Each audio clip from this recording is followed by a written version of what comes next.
बिस्मिल्लाहिर्रहमानिर्रहीम। अस्सलाम वालेकुम नाज़रीन, मैं हूं अहमद फ़वाद और आप देखते हैं मुझे मेरे यूट्यूब चैनल और फेसबुक पेज पर।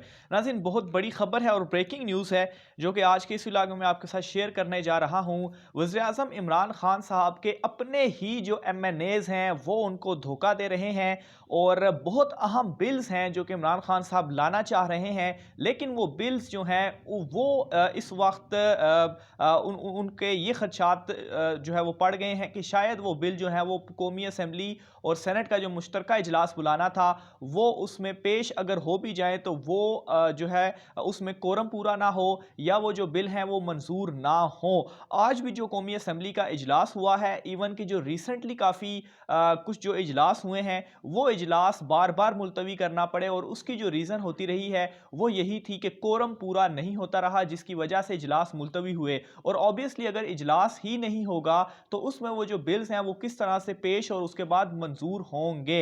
आज जो इजलास हुआ नाज़रीन, कौमी असम्बली का भी इजलास था और सेनेट का भी इजलास था।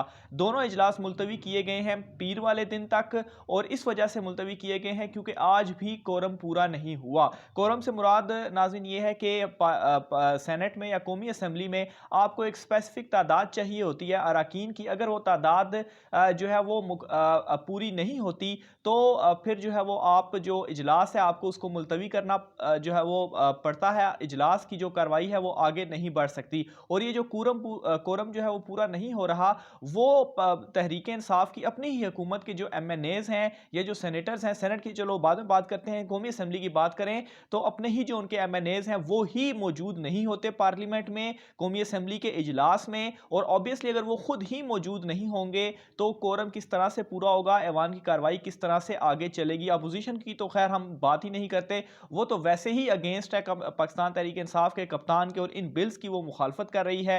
तो उन्होंने तो ऑब्वियसली निशानदेही की भी जो है वो कोरम की उन्हीं की जानिब से की जा रही है और बार बार ये मुलतवी हो रहा है। आज का जो कौमी असम्बली का इजलास है उसकी कुछ मैं आपके सामने डिटेल रखता हूँ, फिर उसके बाद जो बड़े अहम बिल्स हैं उनमें से कुछ बिल्स जो बहुत ही ज़्यादा इंपॉर्टेंट है, इंटरनेशनल लेवल पे भी वो इंपॉर्टेंट है और इवन के इलेक्शन से रिलेटेड भी वो बिल्स हैं, उसकी तफसीलात भी जो है वो मैं आपके सामने रखूँगा। तो आज का जो नाज़रीन ये इजलास मौखर करना पड़ा पीर वाले दिन तक, तो उसकी जो रीज़न बनी थी वो यही थी कि जो MNAs थे वो मौजूद नहीं थे। तहरीक इंसाफ हुकूमत के भी MNAs जो थे वो मौजूद नहीं थे। राना तनवीर जो कि नवाज़ लीग के MNA हैं, उन्होंने आज कोरम की निशानदेही की और फिर उसके बाद काउंटिंग हुई और कोरम पूरा ना होने की वजह से इजलास जो है वो मुलतवी करना पड़ा। इसके अलावा कौमी असम्बली और सेनेट में दोनों में जो अपोजिशन है आज उन्होंने महंगाई के खिलाफ भी एहतजाज किया और इवन के जो डाइसिस होते हैं, जो कुर्सियाँ होती हैं, उनके ऊपर खड़ा होकर उनकी जानिब से एहतजाज किया गया और फिर उसके बाद वॉकआउट भी किया गया। तो ऑब्वियसली एक तो पेट्रोल की जो अभी ही रातों रात जो कीमत एक बढ़ गई मजीद 8 साढ़े 8 रुपये, उसकी वजह से भी एक जो एहतजाज था वो किया गया और ऑब्वियसली अपोजिशन को एक अब बहाना भी मिल चुका है कि जिसको पकड़ कर वो एहतजाज और क्रिटिसाइज इमरान खान साहब को कर सकें। लेकिन जो अपने ही लोग हैं इस वक्त वो भी इमरान खान साहब का साथ नहीं दे रहे, वो भी धोखा कर रहे हैं। ऑब्वियसली उनकी अपनी नाराज़गियाँ हैं, जिस तरह से मैंने आपको बताया भी कि जो कुछ मामलात रिसेंटली भी चले इस हवाले से कि उनको बजट वगैरह या उनकी मनमानी जिस तरीके से बलूचिस्तान में हुआ वहाँ पर जो थी हुकूमत वो गिरी, तो यहाँ पर भी अब चीज़ें जो है वो सेम उसी तरीके से हो रही हैं। और अब नाज़रीन हुकूमत को अपने ही इन लोगों के ऊपर कॉन्फिडेंस भी नहीं है, इसी वजह से जो मुश्तरका इजलास है अभी तक वो उसकी डेट भी तय नहीं हो पाई। पहले ये डेट आई थी, पहले ये बता रहे थे सोर्सेज के मंडे वाले दिन जो मुश्तरका इजलास होगा वो किया जाएगा और उस मुश्तरका इजलास में ये जो बिल्स हैं वो पास किए जाएंगे।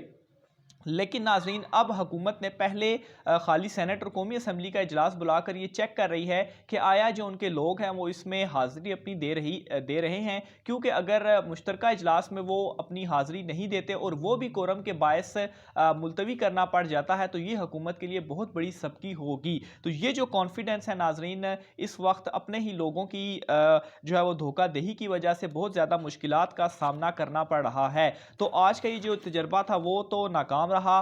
कौमी और सेनेट दोनों का जो इजलास था वो मुलतवी हुआ। मंडे वाले दिन अब ये दोबारा इजलास होता है। देखते हैं कि क्या इस हवाले से मजीद बातचीत की जाती है अपने लोगों के साथ, MNAs के साथ, कि वो इजलास में शिरकत करें और फिर उसके बाद डेट दी जाएगी मुश्तरका इजलास की, और उसमें अगर ये तमाम लोग मौजूद होते हैं तो फिर इमरान खान साहब ये जो 30 बिल्स हैं उनको मंजूर करवा सकते हैं। और ये बहुत अहम बिल हैं। 30 की 30 तो मैं आपको डिटेल नहीं, बहुत ज़्यादा हो जाएंगे, लेकिन जो कुछ इंपॉर्टेंट बिल्स हैं, एक तो नाज़रीन इलेक्शन अमेंडमेंट, इलेक्शन एक्ट में अमेंडमेंट का ये जो एक बिल है, जिसमें ऑब्वियसली इस वाले से भी कुछ बातचीत चल रही थी कि शायद कुछ इख्तियारात वगैरह कम जो है वो किए जाएं, तो ये बड़ा एक अहम बिल है, इसको पास करवाया जाएगा। फिर उसके बाद EVM मशीन और voting, EVM machine electronic voting मशीनों का इस्तेमाल, ये एक वादा भी है इमरान खान साहब को, और ये बहुत अहम बिल भी है। अगर ये पास नहीं होता तो आइंदा इंतखाबात 2023 के जो हैं ऑब्वियसली वो भी फिर इसी तरीके से ही होंगे, और जो धांधली के शोर और शराबा जो है वो पहले होता रहा है वो 2023 में भी होगा। तो EVM मशीन की अप्रूवल वाला बिल भी था। फिर इसके अलावा वोटिंग में ओवरसीज जो पाकिस्तानी हैं वो भी जो है वो वोट कर सकते हैं। ऑब्वियसली वो वहाँ से बैठकर वोटिंग के जरिए यहाँ वोट दे सकते हैं, हम लोग भी उसका इस्तेमाल कर सकते हैं। तो ये दोनों जो चीज़ें हैं ये बहुत ज़्यादा इंपॉर्टेंट हैं, और इसमें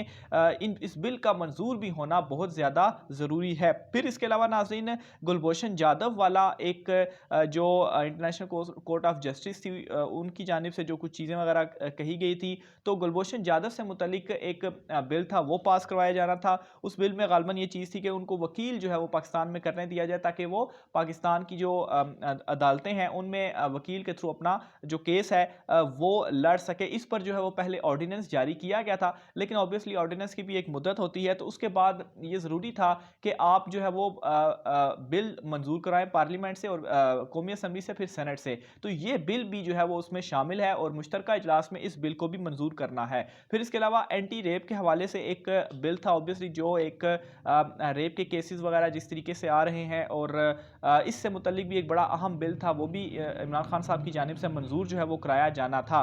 तो ये कुछ इंपॉर्टेंट बिल्स थे जिनकी मंजूरी बहुत ज़्यादा ज़रूरी थी, और मुश्तरका इजलास में इमरान खान साहब ने ये जो है वो प्लान किया था कि इसको मंजूर कराएंगे। लेकिन रिसेंटली कुछ जो इजलास हुए वो भी मुलतवी होते रहे, कोरम पूरा नहीं हुआ। आज का जो दोनों इजलास हुए, सेनेट का, कौमी असम्बली का, उसकी भी मैंने आपको डिटेल बता दी कि वो भी दोबारा से कोरम पूरा होने की वजह से वो इजलास नहीं चल सके।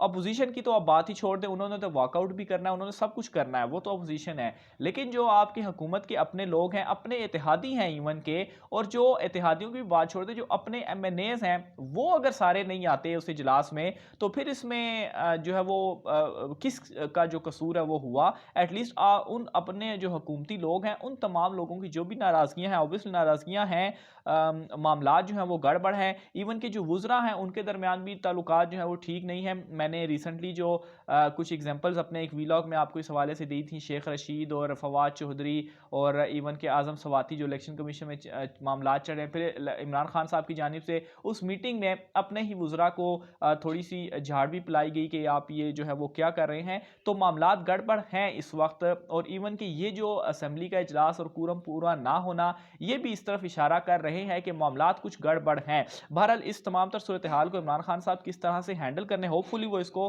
हैंडल कर लें जो भी मामलात हैं MNAs के साथ, क्योंकि ये जो बिल्स हैं वो बहुत ज़्यादा इंपॉर्टेंट हैं। और अगर ये जो बिल्स हैं वो सियासत की नज़र ना हो जाएं, ये सियासी गहमा गहमी है, अपोजिशन की जो सियासत है या PTI के अंदर जो अपनी सियासत जो चल रही है उसकी नज़र ये बिल जो है वो नहीं होने चाहिए। तो इमरान खान साहब के लिए बड़ा ये एक चैलेंज है। देखते हैं इस हवाले से मज़ीद क्या जो तफसीलात हैं वो सामने आती हैं, वो भी आप नाज़रीन के साथ शेयर करते रहेंगे। मंडे वाले दिन दोबारा ये इजलास होगा, फिर उसके बाद मुश्तरका इजलास की क्या डेट आती है वो बहुत ज़्यादा इंपॉर्टेंट है। इमरान खान साहब अपने लोगों को किस तरीके से दोबारा वो कन्विंस करने में कामयाब होते हैं उसकी डिटेल्स भी आपके सामने जो है वो रखते रहेंगे। अपनी राय का इज़हार नाज़रीन कमेंट बॉक्स में लाजमी कीजिएगा। आज के व्लॉग से मुझे इजाज़त दीजिए। अल्लाह।